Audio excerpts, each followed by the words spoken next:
I don't know about you guys, but I am obsessed with Italian Renaissance style dresses. There's something about them that is just perfect. They're just, they just tick every box. They're elegant, they're beautiful, they're magical, they're whimsical. I just love them, okay? If you aren't familiar with what Italian Renaissance dresses are like, think Ever After. If you've seen Ever After, okay, they took some creative liberties, it's also a fantasy film, okay? But those are the vibes. Those are the vibes that we're going for, okay? So, obviously, yes, I love Italian Renaissance style dresses, but do you know what I also love? A good thrifted curtain. So, what we're going to be doing today, hopefully successfully, is turning this curtain, this one right here, this curtain, to an Italian Renaissance style dress. We're not going for 100% historical accuracy, I'm just saying it now, putting it down here, okay? We're not. We're going for fun, whimsical, fun vibes, okay? Inspired, Italian Renaissance inspired style dress, okay? Here for the ride and the fun time, okay? So, hopefully this will be a gorgeous Italian Renaissance style inspired dress. I'm gonna stop talking. Let's do this. Oh yeah, let's go. Also, maybe give this video a like if you enjoy it. Maybe subscribe if you want to see more videos like this. Let me know what you want me to post and maybe I'll post it. We'll see. Let's go.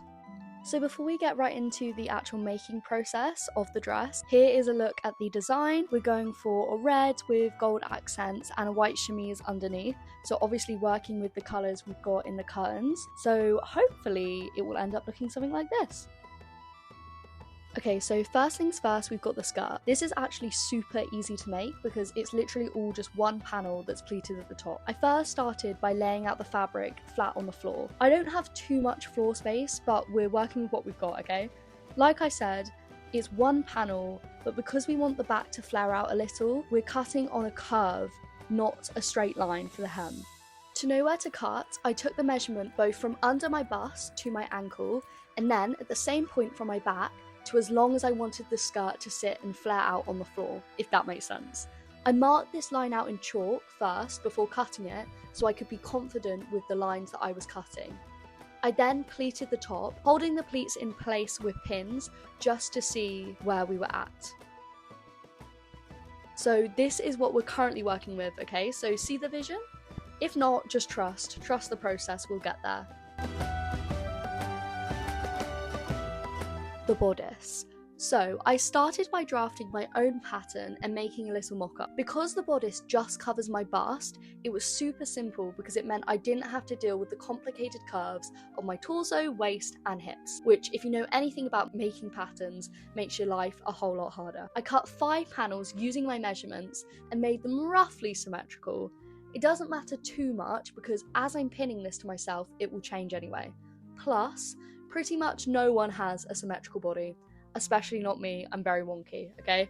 So the pattern pieces will look slightly different depending on which side of your body they sit on, i.e. the left front panel is going to look different from the right front panel. When I was happy with the fit, I used a biro to trace the pinned lines and then cut along these lines. I then pinned the fabric onto paper so I could transfer the pattern to a paper pattern. It's really important you label your pieces and you know which side is facing outwards, especially in relation to the paper. Otherwise, it's going to get really confusing and trust me, you'll eventually cut your pieces wrong. So now I have a pattern without seam allowance, which is important to remember. Then I can start to cut out with my actual fabric. I pinned my pattern pieces down, making sure they're all facing the same direction so the pattern won't look too wonky when I'm wearing it, and then started cutting.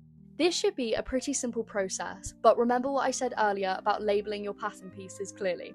Well, I confused myself so much, I ended up having to cut everything not twice, but actually 3 times.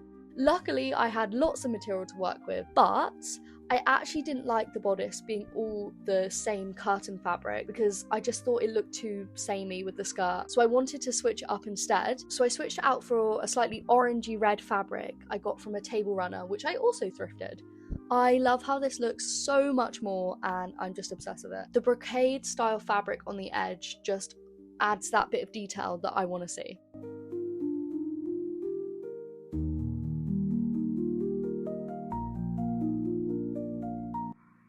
Okay, so once the pieces are cut, the right way round this time, I moved on to pinning my pieces together. This is why it's important to account for seam allowance so you actually have a place to sew your seams. Once it's all pinned, I can then move on to actually sewing the pieces together. Okay, so with the bodice sewn, arguably one of the most important parts of the process is ironing your seams flat, okay? This allows the bodice to sit comfy and sit flat without too much bulk, and the seams aren't raising any issues, which is exactly what we want. For the lining, I literally just repeat the same process, and then to attach it, I pin the right sides together and sew along that edge. This then means I can turn it inside out, and hey, we've got a lining.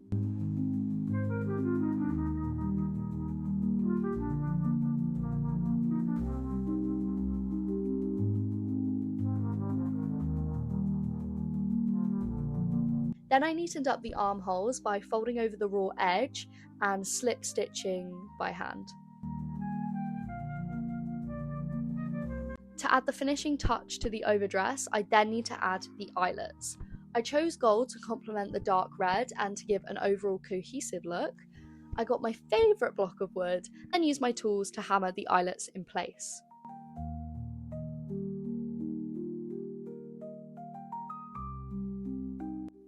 The sleeve bands. I started by cutting out 4 trapezium shapes out of some fabric. 2 are a little bit wider because they'll sit at the top of my arm, whereas the other 2 will sit at my wrists. I repeat this for both the lining and the outer fabric. I then pin them together, right sides facing, and sew around the 4 edges using my machine. I make sure to leave a small gap on one side so I'll be able to turn the fabric inside out, which is important.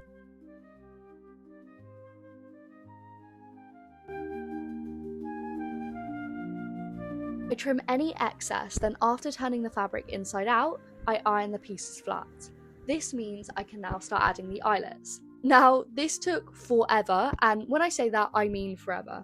Again, I went with a gold to complement the red and match the overdress. My arms were definitely hurting by the end of this, but hey, we got there in the end.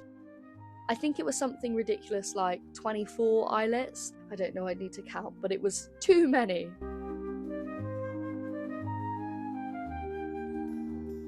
The shmese. So for the shmese, I used the lining of the curtain, which was this white fabric. I again started by laying out my fabric flat on the floor, folding it in half so I can then cut it on the fold. Cutting on the fold means I'm cutting through 2 layers of fabric at once, so it basically takes me less time to cut everything out. I almost doubled the dimensions of my actual size for the pattern pieces because I'm going to add elastic, so they need to be bigger to start off with. The main shmese pieces are 2 trapezium shapes with a curved shape cut at the top for the neckline.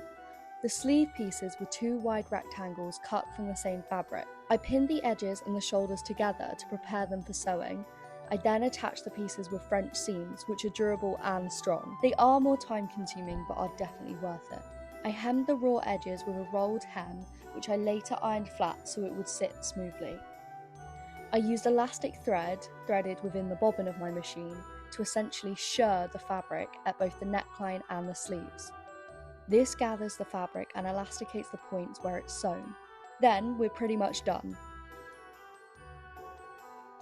Here's what the shmese looks like. Obviously it's pretty simple, but serves as the base dress. Ordinarily you'd have another layer on top before the outer dress for structure, but I didn't make one this time. Since I boned the outer dress anyway, it didn't really matter too much. So here we are with the finished Italian Renaissance style dress. I am so pleased with how this came out. I feel like I say that every time, but I just am, okay? Honestly, this was a simpler project for me because, you know, we got no massive detailed embroidery, well, we got no embroidery at all actually, or beading or anything like that. But I actually, again, like I said, love how it looks. I think it's really effective. This was literally a curtain. This was a curtain. Sorry, let me enunciate properly. This was a curtain. This was a curtain, and now it's a dress. Isn't that magical? Goodness. I also can't believe this only took 3 days. Like, I mean, was it 3 full days where I didn't really leave my room? Maybe, but you know, we had a good time, and the journey is important, and the journey was a fun one, so hey, and we learned things, and I'm really pleased actually with how this fits. I'm really pleased with that. I'm loving life, actually. I definitely did get like tunnel vision and like sewing adrenaline on this because I was just like go go go go go, and I just like didn't. I started and I didn't stop. But it was so fun. So hashtag no regrets. Love my life. So here's a look at the final dress. I am obsessed with how this turned out. I'm so happy with it. I think it looks really effective. Just so stunning. Ugh. This is definitely, while a more simple project, one of my fast favourites.